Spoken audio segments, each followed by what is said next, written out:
since it opened. It's got an impressive building. I mean, the building from the outside is very impressive. I would prefer to see, nature's visage, nature's face, so to speak, and just have that natural panoramic view of the river. I mean, I prefer that. But, when you're driving past, from 71 to 75 or vice versa, I mean, you look over, see these impressive buildings. They're pretty cool. And I've gone down to the Freedom Center. Like I said, you got a lot of smart people down there. I don't mean to disparage what they do and their contribution. However, to me, having boxing gloves that Muhammad Ali once signed when he came here back in 2005 or whatever it was is disrespectful, actually, quite honestly. It's disrespectful. I don't want to go see no damn boxing gloves, man. Oh, my God. Don't get me started again, Miss D. Crutha. Crystal writes, Ali should have a whole exhibit. This man was a major influence all over the world. His whole life story would be a great exhibit. I ain't going to see no damn boxing gloves. That's a woman after my own heart. And I agree with you. Tell his whole story. Tell his story by not just his pugilism, by his advocacy. I want to hear that timeline. I want to know more about the evolution of his political thinking and his thinking about humanity. That's what I want to know about. Speaking of Gorilla and Ali, I'd be remiss in my duties if I didn't bring this up, but Ali was dead wrong for referring to that black man as a gorilla. I'm going to go ahead and put you out there like that, Ali. Serious. No. I mean, that was destructive. You got a black man referring to another black man as a gorilla, talking about his African features, playing into, dominant cultures, assumptions about what beauty is and what beautiful is and is not. Ali played into all of that. That was disgusting. Come on now. Keep it real.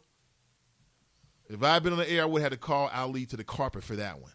I mean, just on that one right there. But you run around calling this man a gorilla. This is your brother. And then you had white folks saying, yeah, we got two gorillas in the ring tonight. It just came to me. I know some of you may accept that flow. Some of you might completely reject it. I get it. Karamia, good to see you. She writes, why does the name of the Freedom Center face the side of Kentucky? For a long time, I had a hard time finding the building. Boxing gloves? Good point. Maybe so that when people are taking, and that's the front side of the building, quite honestly. But I get what you're saying. Why does it face the river? Well, I think it's the way that they built it. Like the plaza level faces the river and not the city of Cincinnati. So what you're actually seeing when you're like, if you're in Cincinnati, you look down and you're at a building and you look and you see the Freedom Center, you're seeing the back side of it. The front side faces the river. And again, I think that's just the logistics of it. And really that makes for a nice little square. I was just there maybe last year. Yeah, I was just there about last year for some type of event. I can't recall why. But it was a Saturday, and we were walking, and it culminated. I remember Alicia Reese spoke, and the mayor spoke. A lot of folks spoke there. The Community Action Agency was involved somehow. I just don't recall what it was. Dale writes, Joe Dieters could have used a better analogy, and he has a law degree. Many other analogies came to mind, or not use them at all. It's not nitpicking. Thank you, Daryl. Kenny writes, Joe Dieters should receive the Gilligan Award and the Just Shut the Hell Up Award. Is that right? Well, for his comments about his little analogy about, hey, it's not like she was smoking crack in the bathroom. Yeah, we'll touch up Joe Dieters for that. Shut the up, okay? Just leave it at that. But as for Gilligan, what do you think? You tell me. Brent writes, sorry, just not feeling Hillary for that job. Can't be trusted, wondering why the FBI director hasn't done anything. Yet when the State Department has already stated she broke the law concerning the emails and servers she lied about, amongst her other lies, like we're talking about income inequality while wearing a $2,500 Armani jacket. Well, all those corporate luncheons and keynotes, they pay well. From what I understand, she made millions. Now listen, Hillary Clinton doesn't have that much to say. I mean, let's be honest here. She's not really, I've never thought, other than that little tidbit about carrying hot sauce in her purse when she spoke with the Breakfast Club and they let her get away with it instead of taking her on the carpet. But anyway, she's not a great storyteller. So obviously, and Bernie Sanders was right. I mean, obviously, if somebody's going to pay you millions so they can just hear you talk, they're hoping to have some kind of influence with you. Now, whether they're going to have an influence or not, we don't know.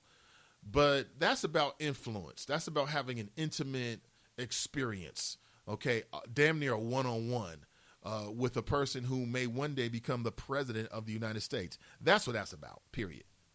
Millions of dollars. Crystal writes, Jesus is racist, and he doesn't care what he thinks. He thinks he is untouchable, when he has been, which he has been thus far. This is where Alan Triggs needs to step on the stage. It's only Tuesday, and Joe Dieters is hashtag Gilligan of the week. Well, so let it be written, so let it be done. Just sit right back and you'll hear a tale. Crystal writes, the woman that played Bill Cosby's mom on the show died this week too. FYI. Yeah. Deanna writes, Nathan, don't forget about the sentence the UC student received for raping the young lady last year. It's more than money. It's white privilege. It's affluenza. It's white privilege, but it's also, I think, a male-centric view on women. Maybe some of these judges on the low have problems with women. Maybe they identify with these young rapists because I was in college. I went crazy, binge drinking, right?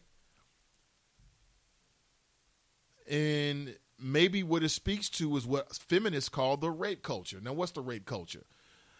Well, let me do my best here. The rape culture essentially is they believe a culture in which it subliminally, unconsciously reinforces in the idea of the heads of men, the idea that women always want it. Yeah, women are always ready. For men who get caught up with pornography, if you get caught up in that, what they say is that at some point you start to adopt this idea that women are one kind word or one drink away from just unbridling and unbuttoning their sexual inhibitions with you, right? Like what you see get played out in these pornographies or in these pornos, in these pornographies. Don't tell anybody I said that. In these pornos, right? Because if you go back and you think about some of the plots of some of these, they're very, very simple. It's like man comes in, takes his shirt off, and the woman's just overcome. Her lust overcomes her. So the idea is that some of these men are consuming this type of media, and it starts to blend into the real world. They start thinking that real women want to be dealt with like that. That's one aspect of it. The other aspect of it, the rape culture, is that they basically deny and in most cases blame the victims for their sexual assaults. They blame you. You shouldn't have been drinking. You shouldn't have been there. You shouldn't have worn that. Why was your hair like that? Okay. Oh, look at these text messages you sent to your friends about boys 2 weeks ago that the perpetrators of the crime didn't even know anything about. But somehow that speaks to your character. Okay. The other part about that is that, they will take what's a very normal, healthy part of human sexuality. And if you're the victim, they'll turn that against you. Okay. They go through your Facebook page. Oh, I see you talking about this boy and this boy and this boy band. You must be boy crazy. Must be you. It's the rape culture. How in the hell can you rape somebody, admit that you did it, and you walk away with only 6 months and you could have got 14 years, the prosecutors recommended that you get 6. That was that judge's personal viewpoint, I believe. And that's why you need more female judges. And not just that, but we need more men who are in touch with their realness. I'll leave it like that. Good morning, Brittany. Good to see you. She writes, good morning, Nate Money. I'm sure played a part in his decision, shaking my head, in a team rape case. When you say money, you mean like in the fact that his family came from money? Yeah, I can see that. It's like, oh, all-American boy. Okay, you had a few beers, and, you know, maybe you misunderstood what she wanted, okay? No reason to mess up your life. Is that same kind of thought process used when it comes to black perpetrators of crimes? I don't know. Something tells me no. Pat writes, Nate, I absolutely love this show as well as your flow. You're fired up today. Truth, Chop Shop. Thank you very much. Thank you very much. Ms. D writes, isn't the point of prison to be harsh for a convicted rapist, ? It's especially when you are caught raping a woman behind a dumpster by 2 bikers? I would agree. I would absolutely agree. Absolutely. Kevin Newman. Good to see you, Kevin Newman, a.k.a. O.J. Hancock. He writes, play Joe Dieter's comment saying the boy's mother wasn't smoking crap in the bathroom at the zoo to real black leaders, and they would be all on top of this. Can we black people fire our so-called black leaders in Cincinnati? Our black leaders won't speak up about this bull. I forgot we don't have any real black leaders in Cincinnati. Kevin's still on that? And, you know, I don't know where you get it from, man, but Kevin likes to put a lot of memes on Facebook, and some of them are very harsh.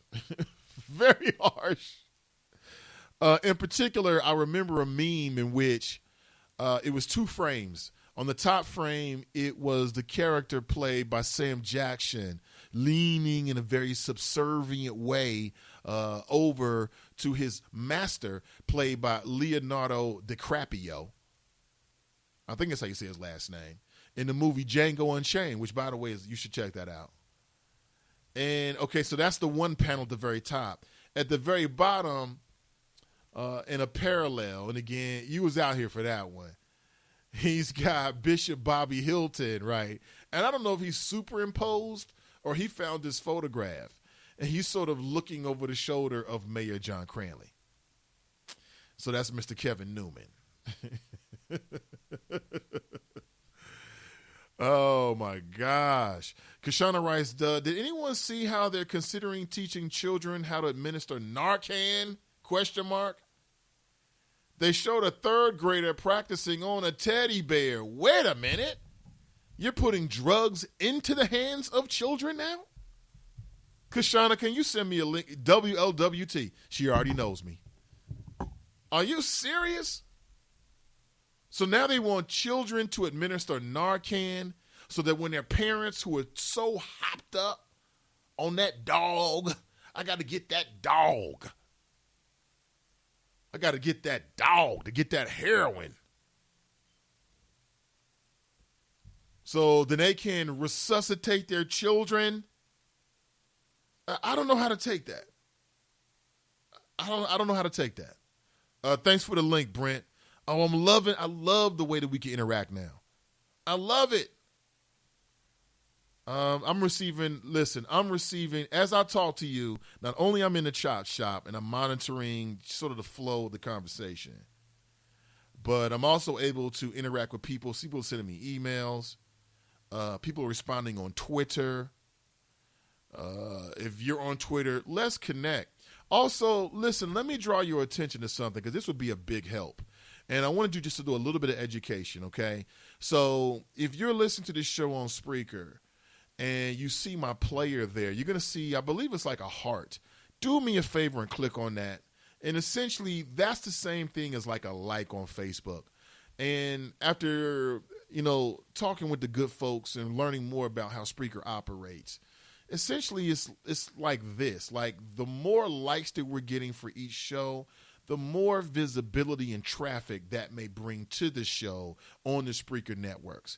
So if you go to iTunes or you go to Google Plus or you go to Stitcher or Player FM, you're going to see a similar ratings kind of symbol or system.